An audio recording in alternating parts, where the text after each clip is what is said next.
Hey everybody, on again with another session. This is going to be session 301. Going to be knocking out JackalMan.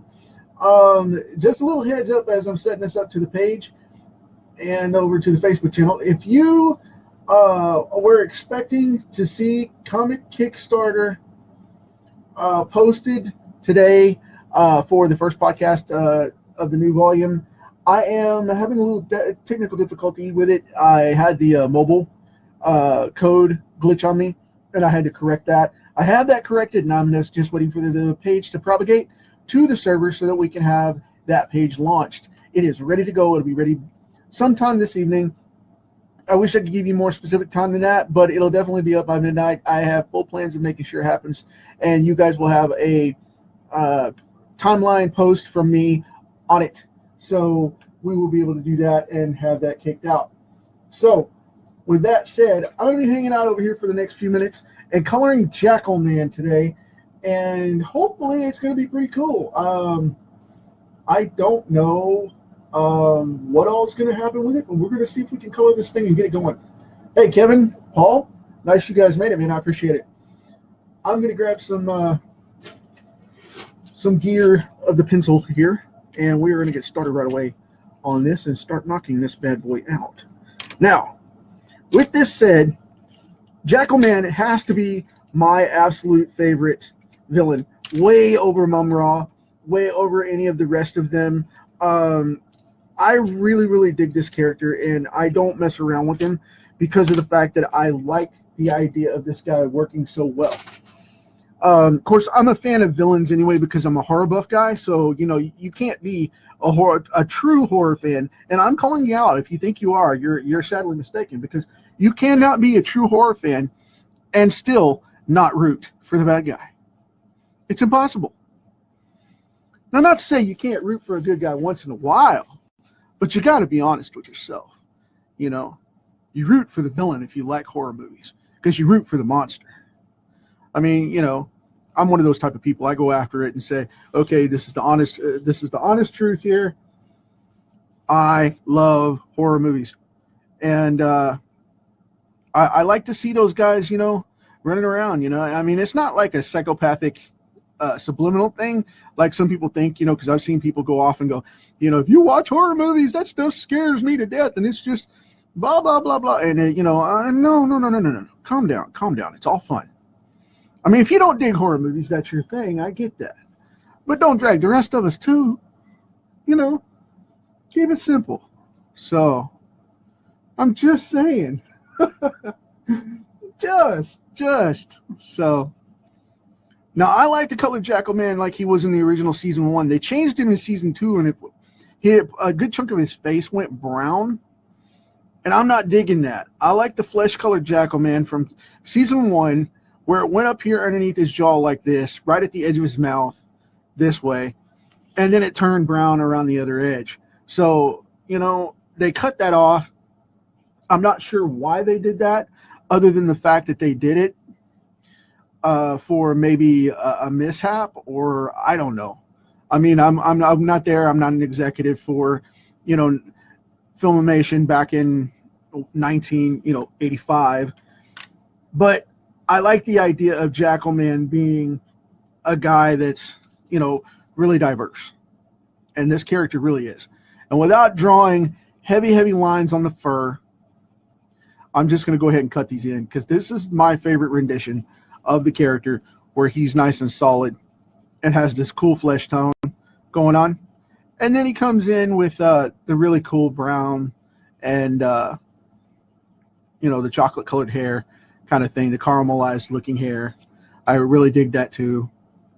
But I'm going to put it right up here, and I'll do it 80s style like they used to do the action figures, where they actually just painted. It was the same form. They didn't even line anything out. They just colored it that way. I think it's cool. As you can see, he's already starting to come together. And the way you do this in the comic or in the cartoon version of this guy when you're drawing him, for the highlights, you know, everybody asks me about the highlights. How do you do the highlights on his hair? You know, the Thundercats are complicated with their coloring. Not really. You just pick a spot and you pick it off, you know, say like this, like all these ends here come in this way, and put in your light colors like this. Just cut them in real quick. I mean, I'm not going to go, you know, Bob Forster on you like Bob Forster. He cracks me up. Jim O'Reilly was working on a piece yesterday coloring his Nova, and his wife came in and got him stuck on that. If you haven't seen Jim, go check him out. Jim O'Reilly. You can find him here on Facebook. You need to check the guy out if you haven't checked him out. He's awesome. Jim is a very cool dude. Who's over here? Rodrigo and Alfred. Alfred, buddy, hey man, you made it. I'm glad you made it on, dude. I haven't seen you in a little bit. So I'm kind of bringing some pink into this a little bit to warm it up, just a little bit right across the center. I'm not going to do too heavy because I don't want to turn it pink and make it look weird, because it's a flesh tone. But I just want to give it some warmth, like there's some blood flowing through it. You know what I mean? So we have that going on. Get a little bit under the nose. I won't do it in the hair because I want it to stay organic. But there we go. Cool deal. Now I'm going to move into this bright brown here. Where are we? There we are. Make sure this is the right one. Cool deal.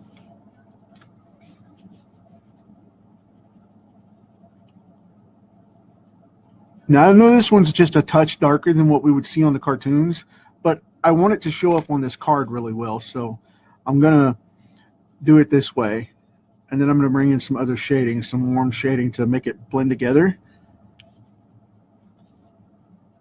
without actually having to blend it. It'll brighten it up a little bit. Because there's a chocolate color that I have, which I could use. I've used it many times. But I've always thought JackalMan should be just a touch darker on the base, and then bring those lighter colors in to brighten him up, you know, the oranges and things like that, which he is more of a burnt orange character, but I like to make him look like he would look on film if they made a Thundercats movie. You know what I mean? And that's a little more realistic kind of brown. I mean, as far as you can get realistic with this guy going, you know, I mean, he is, of all things, fiction. But fiction is fact, and fact is fiction. It all plays hand in hand. It all plays hand in hand. And see, these colors are very forgiving. You see how that doesn't blend very well unless I press harder? So I don't really have to worry about going over too much. Unless it's a yellow, these pretty much don't cap over very well at all. I want to shade that down a little. Looks like a shadow for that hair. Now, we're getting right into this. And like I did with my Vulture Man, excuse me for clearing my throat there. Like I did for the Vulture Man character when I did that one, I'm kind of picking this up a little bit because I want to make sure, and what I mean by picking it up is I'm going to color it a little more dense and a richer tone than I normally would. And I'm going to brush this down because I want this to have that same felt effect that the other characters in this had, and I want it to compare against that that Mum-Ra piece. And for those that haven't seen the Mum-Ra piece, I'll pull it out here in a minute and show you guys if you haven't seen it. I really dig that. That's still one of my favorite pieces in the collection. And I went over a little bit right there.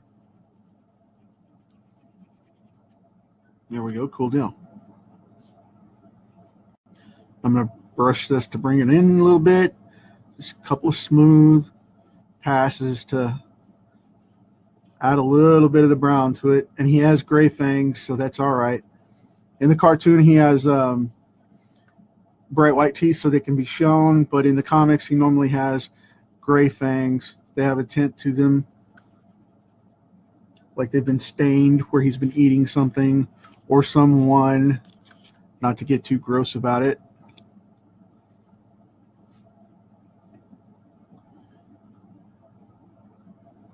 So there we have the base coat.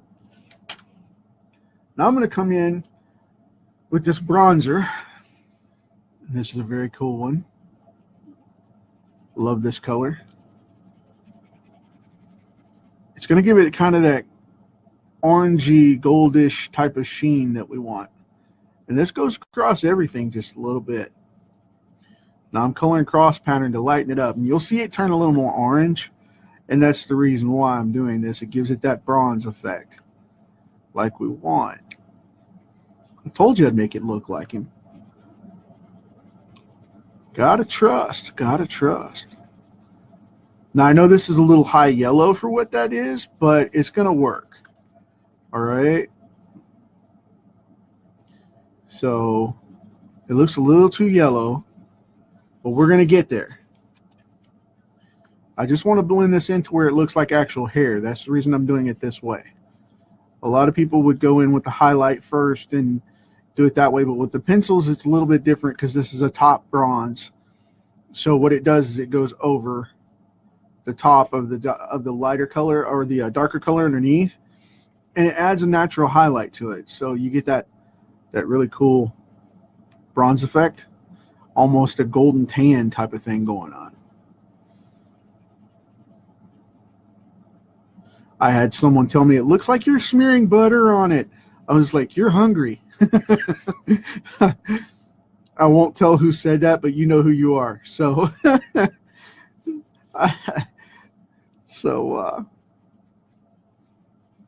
now I'm going to glaze over this flesh tone. Like I said, it's just a little bit of a crossover. So it adds that classic JackalMan orange gold look. And then when I put in the high orange in just a minute, it'll really kick it out and make it shiny the way it's supposed to be. Okay. All right, cool deal. Yeah, see, he's starting to come together.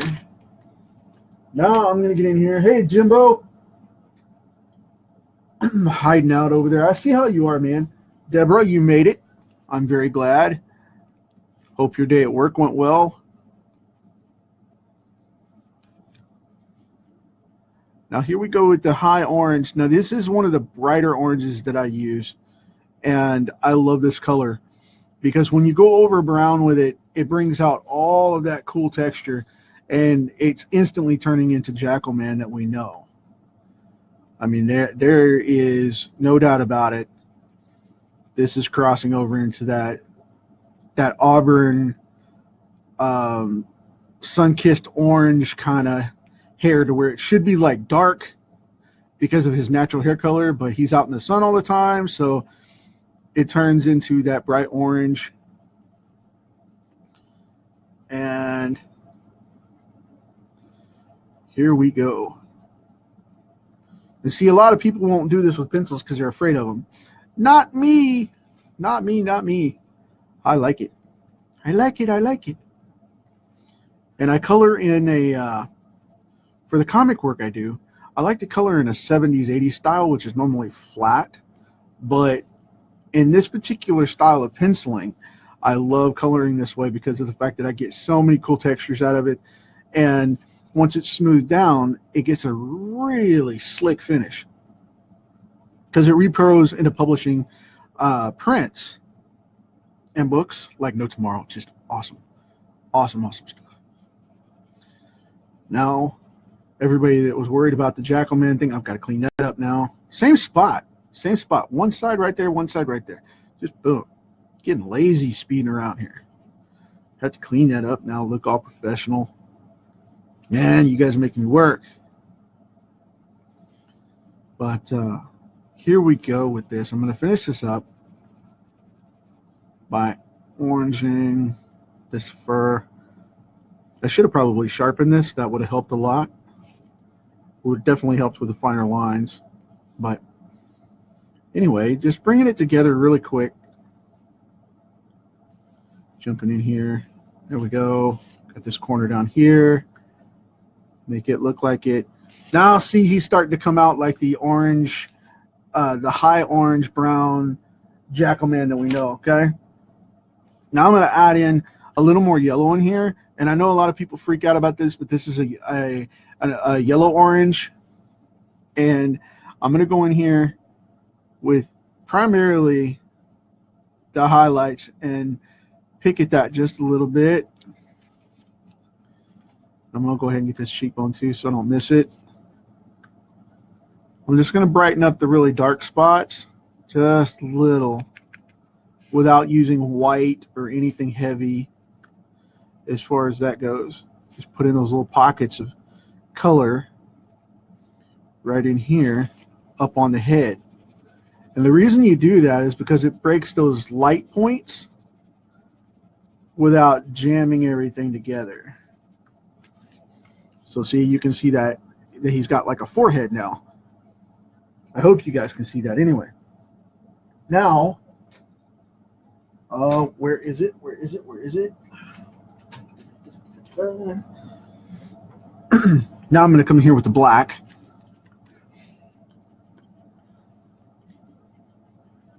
I'm going to do this fun stuff.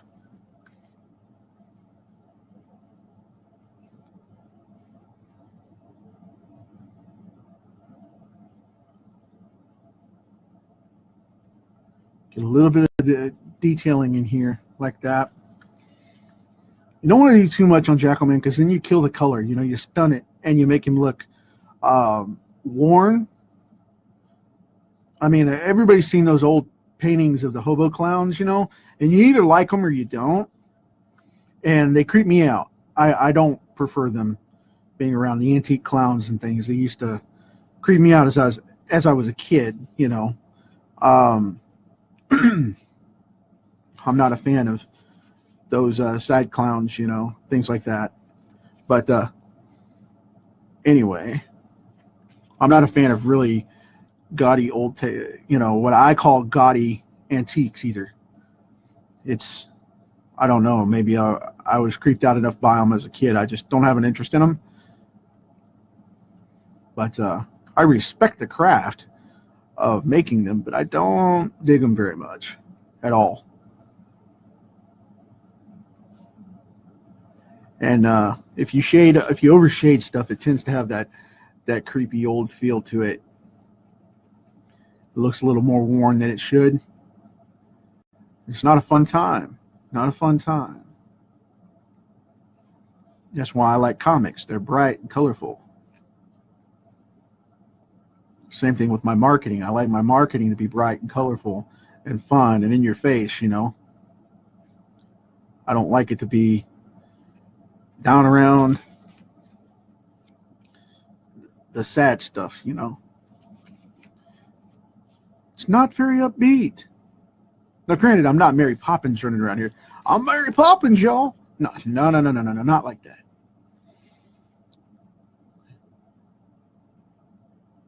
So, I just like to be upbeat. I mean, you can't be upbeat all the time, but you can control most of your emotions, and you don't have to go through it all the time. It's good to feel it once in a while, but this is not one of those times. So, I'm going to cut in a shadow right here across this belt, around his harness here. Kind of pull that out a little bit. Make it look like it's standing off his chest just a little. Whether the light's directly hitting it or not. You do that, and then it pulls it down a little so it shows. I'm going to turn this so I can color that in efficiently. There we go. Now I'll catch that edge right there. This should be green too, by the way. This should be silver and brown, and no, his pants are green. His loins, the loincloth thing is green. As my nephew calls them, the fuzzy draws. Hashtag fuzzy draws. Gavin, if you see this, buddy, made you funny, man.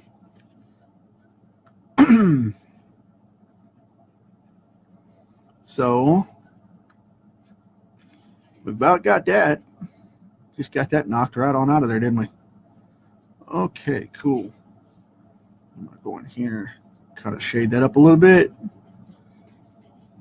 Make it look like he's going to jump out and growl at you. And you may be noticing that I'm coming in off the edge just a little, like leaving that light spot. And that light spot, and what I'm doing there is giving a forced highlight, which you have to do sometimes in animation and comics. You have to create the light that isn't there, because otherwise you wouldn't be able to see the character. Because if it was true black, you know, just like on television, you either see a blue, a green, you know, a purple light kind of thing as you're looking through it, or a gray light, or you'll look through them running through a sewer, you know, hunting a demon or a vampire or whatever, or you might see something, you know, just them walking through the woods. Well, how do you think you see that? If you saw the same thing in real time and you go outside, it's black. You know, there's no light, very little. And same thing occurs when you're doing comics. You have to create a false light so that you can do that. That's why we do the blues and the grays and stuff. And let's see here. Now, what am I going to do? I think what I'm going to do is I'm going to do the shoulder pad first. I think I'm going to do the shoulder armor. I'm going to grab my other gray here. Okay. And then I'll do this body harness. And then I'll get into the eyes. Now I'm going to do this one simple. I'm not going to color it heavy. I'm just going to kind of outline it. Like that. Da, da, da, da, da, da, da. Like that. Give a little bit of an inner shadow. Probably should have sharpened this one too. There we go. Cool deal. Done. Armor. Okay. Now I'm going to move on to this brown over here. That's not the one I need. Where are you, little brown? I think I'm going to go with more of a really bright brown, which I didn't want to use on him because it has a hard red in it. It's almost a hickory type of color. So I'll go in here and do that. I'll use this brown. It's got a great light leather look to it.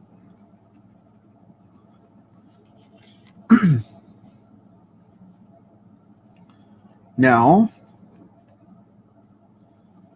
let's see where we're at. Look, we're getting a picture colored. I almost drew a new Wolverine today, but everybody's on the craze for Wolverine, so I'm not really wanting to do that as much as people would like me to, because of the fact that I'm just a little burnt out on him, you know. I mean, not knocking the color by any means, especially now that he's back in Marvel.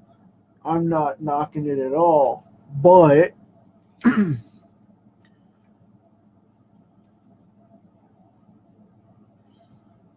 I mean in the comic books, by the way. I'm going to go back to this bronze color for the eyes. So he's all colored up pretty much.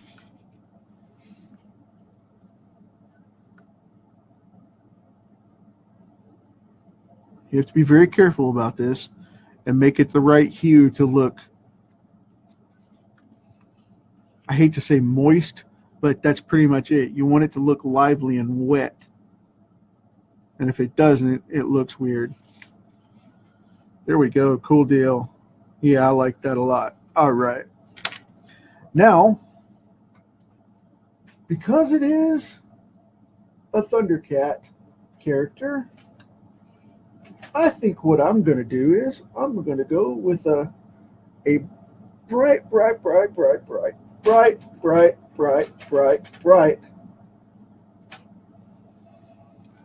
kind of a turquoise blue here. And the reason I'm going to go with this one is because I want him to stand out. And they always had the best backgrounds. Even though they were very,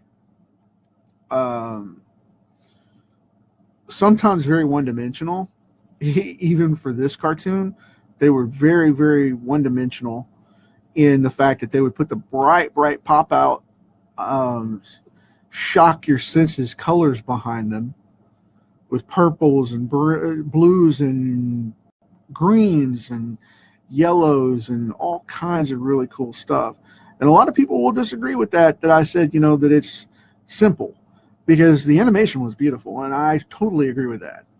But it was never as good as the intro. It was never once as good as the intro. Those intros were phenomenal. Same thing with all of their cartoon comics and characters and stuff like that. The properties they had for Filmination over there, they did a beautiful job creating these things, but they would outsource them to Japanese companies that did manga. And they would pay so much more for the intro, because the intro is what you saw in the commercials. You never saw the clips from the show. You would always see the commercials, and they would run the intro. And they'd normally run it back to back with a toy advertisement, and it would give you the intro in the background of the toy advertisement. At the end of it, they would run a clip from the intro and advertise the cartoon at the same time, because Mattel and all these other companies own these properties that the studio would do. And I mean, granted, they created the studio, and then the studio would create the properties and then take them to Mattel or Toy Biz or whoever that they manufactured through, and then they would buy the toy rights, and then they would kick out so many more things. And to create new toys, they had to have new characters come on the show. So that's why every couple of seasons we would get swaps with new characters and things. It was cool being an 80s kid, man. It was cool stuff. We had some of the best tunes and toys possible. And I know every generation says that, but from the 60s to the 90s, the cartoons were totally different than they are now. But it is what it is. So anyway, with that said, though, I missed that clip, didn't I? I'll have to put that clip on there. With that said, though, we've knocked out another one.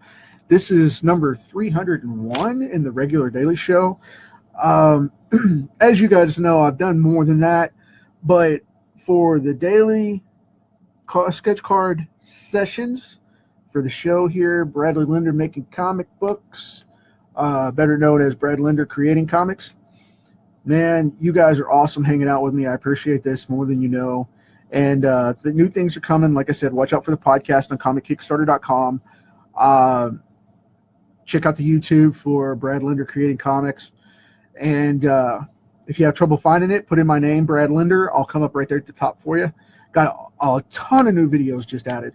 And I've got about, I don't know, something like 80 more to do that I'm waiting to propagate through as well to the site before I finish up and post those over to the YouTube channel. And with that said, like I said, nothing to buy, nothing to sell, just looking, hanging out, having a good time, and it's free. So if you want to learn some lessons on drawing and stuff, I got some of that coming up in a new How to Draw series from Creating Comics. So until then, you know how it is. We inherited this big rock. Leave it better for tomorrow. Talk to you later.